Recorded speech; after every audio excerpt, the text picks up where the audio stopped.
Hello, Seiji here. I'll be talking about the new mode last night, and I'll go over some frequent asked question on how the mode works.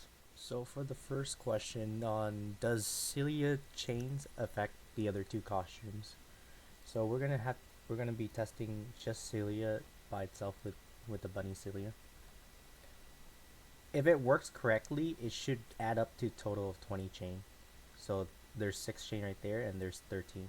And then because of that, it shows that the buff applied from Bunny Sealy does not apply. I'll slow it down for you so you can see. So Bunny Sealy will give you 6 chain, and if the buff works, then her second costume, the old Sealy, would have gotten 14 more chain. But it only adds up to 13 chains. So self buff does only apply to the costume itself. So meaning that from what we seen here, any costume like Sylvia's sword costume does not apply to her admiral and her other costume. On top of that, we can infer that Herb Lethal, his buff only applies to himself as well, and there's other costume like Gray as well. So the next question for the how to increase the support bonus, you support bonus can be obtained through your like the standby as well and their dupes.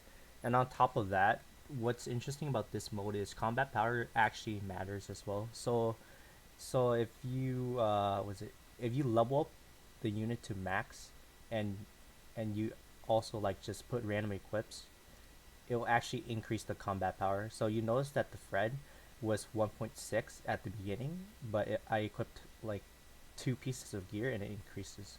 And my overall support bonus increases as well. But what's interesting on this as well is that if the gears and the standby units, they don't care about the substat at all. The only units that matters are the 20 units that you select. They need the proper gear and substats for them to deal the most optimal damage. So now the next question is, what is the optimal support or buffer you probably would need? So in this case, if you're using a mix of a physical and magical team, you want Samay in here as well, the schoolgirl, because she buffs both physical and magical. On top of that, if you have a physical team, you would probably want Aranus as your second buffer, with H Lethal, H Lethal as your physical secondary buffer. And if you want to have a little bit more crit rate and you're using like half magical team, you would use Helena.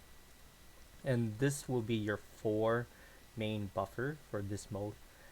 You can use if you just use a physical team and you don't need the magic buff at all, you can sub out Helena for Red Riding Hood Rue. But keep in mind you don't want to use more than 4 buffers. The reason why is you can crit fish the crit rate, and you need to know that the buffs in this mode will be halves. Any buffs that is related to stats will be half, and it also applies to Anastasia's buff where she gives herself crit damage by 200%, and that will be half to 100 as well. Next question would be, who would probably be your main DPS, or how many DPS would you probably need? So in this instance, you probably need about 6 to 8 DPS if you want to score higher. So reversing the order, your 20th slot will always be Lethal. Lethal, was it this Promise of Vengeance Lethal will be your bread and butter for this mode. He's basically the highest dealing damage unit in the game. Afterward, if you're I'm just gonna go for the free to play team right now. It would probably be Wiggle, because you probably have him +5 by now, and then he has a 500% modifier. Next would probably be, depending on your dupes, uh, even if you don't have dupes, I think H late, was it Herb Lethal would still be useful, just because of his modifier on his 2 hits. On top of that, he has a self attack buff as well. Those would be your 20, 19, and 18 slot. While your 17, 16 it'll depend. I think you want to take overlook at like units such as Ingrid or Remnant or Gint. Those 3 units have a good modifier for low stats as well for free to play. And if you have them high dupes, it would be grateful as well. And for your last 2 slots, it just depends on what's your costume. You have to take over a look at them and see their modifier. Units that I would probably exempt from adding for this mode is Justia and Alec. Those 2 units do true damage, so they can't crit, and the buffs do not apply to them other than the physical buff, but it's not very high. I tested with Kendall as well, even with the +5 Kendall with all the buffs, airness and lethal, she can only hit around 800k as like the maximum value. So now I'll show an example of my team as my thought process. So the first 4 slots will obviously be your 4 buffers, H Lethal, Helena, Airness, and then Sammy right here. Then your next 8 slots would be your chain. So in this case, I'll have Zenith first. Then after that, I'll have Celia, and then since the new Celia does more damage than the old Celia, I use it after just to get a little bit of damage. It's very not noticeable, but I just try just in case to squeeze out a little bit of damage. Then after that, I have Rubia, and then Rubia here, I don't really need to gear. I just slap armor and whatever gear I had on her just so that I can meet the support bonus value. Then after that, I have Rafina and Rue. Apparently, Natural Claw Rue does surprisingly well with just building crit damage on, and just being on the 10th slot, she still deals around like 1 mil, which is surprising. Then after that, you have your Admiral Sylvia and your Angelica. The reason why I use Sylvia here, just because I have her at the highest dupe. On top of that, I have her exclusive weapon, and keep in mind, like, the more characters you have with their exclusive weapon means that you have less gear, less needed to craft on their gears, so that you can have them do their optimal damage. And I have usually, like, in this case for my Sylvia, I only have her exclusive weapon, and I slapped in like some gears on it, tier 3s and 4s, whichever one I can think of slapping on here. Then after that, I have Angelica right here. Angelica doesn't really, if possible, I can have her more crit damage, but in this case, I don't have the luxury to get another tier 4 or reroll for more crit damage line. Then I have Elenir. Elenir, what's interesting is because of her modifier being very high, right here, at +5, I used her as well, and I have her exclusive equipment, so I just slapped tier 3 UR's gear with a couple stats on it, which is like perfect for her damage. And now the reason why I choose these lethals right here, 4 lethals, just because the reason why lethal is going to be on your 20th slot. He's basically your most damage dealing unit in the game, and because of that, you're going to slap the best gear on him. So basically you'll have your tier 4 weapon, his exclusive with perfect lines, then you have a tier 4 helmet with his substats correct, your venomous touch 4, your tier 4 gloves with extra substat line. He's basically gonna be your bread and butter for this mode. And after that, the reason why I use Nartis is Nartis, he does well, and he's basically the second highest damage dealer, unless you compare to Anastasia. The reason why Anastasia hits hard is because of her at +5 or at any type of plus, she gives herself 200% crit damage, but with the mode it's half by 100. But just because of her getting like 100 extra crit damage, it saves you on building her. So basically I only need to slap a minimum of like a tier 3 venomous touch, then I just slap attack lines on her so that she can have the highest attack possible. Her weapon, I just I go for crit damage as well, and with a couple of attack lines and crit damage, so I can try to get her at least minimum like 500 or 600 if possible, just so that when she self crit damage buff herself, she'll hit 700, and all I need to worry about is attack.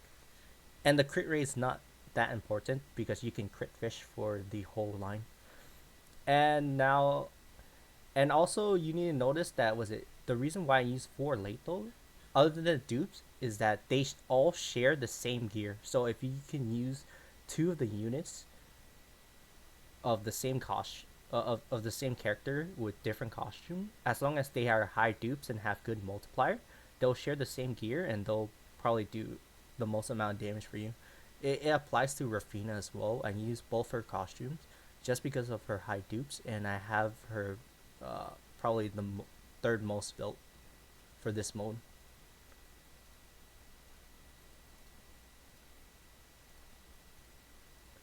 So, so when you gear, I prioritize in the reverse order on lethal. Then after that, Nartis being geared, then Anastasia, then Rafina, then after that, Eleanor, and then after that, Angelica. And then for these, like for the chain characters, you could like slap any equips on them, or you can build them correctly. If you build them correctly, you can score a little bit higher than what I have right now.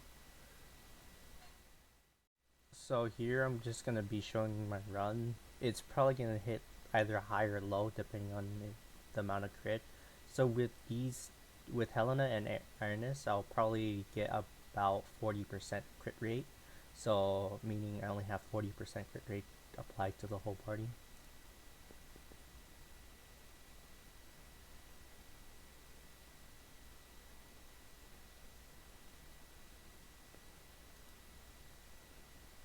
There's a skip feature on the top right, so you can technically just skip the whole cutscenes and the whole battle pretty much. And what you want to look at, okay, so this is 50 mil. I can just just from seeing it, uh, just from seeing it, you can see that Leto does the highest amount of damage. After that, Nartus, and whatever your third and most geared.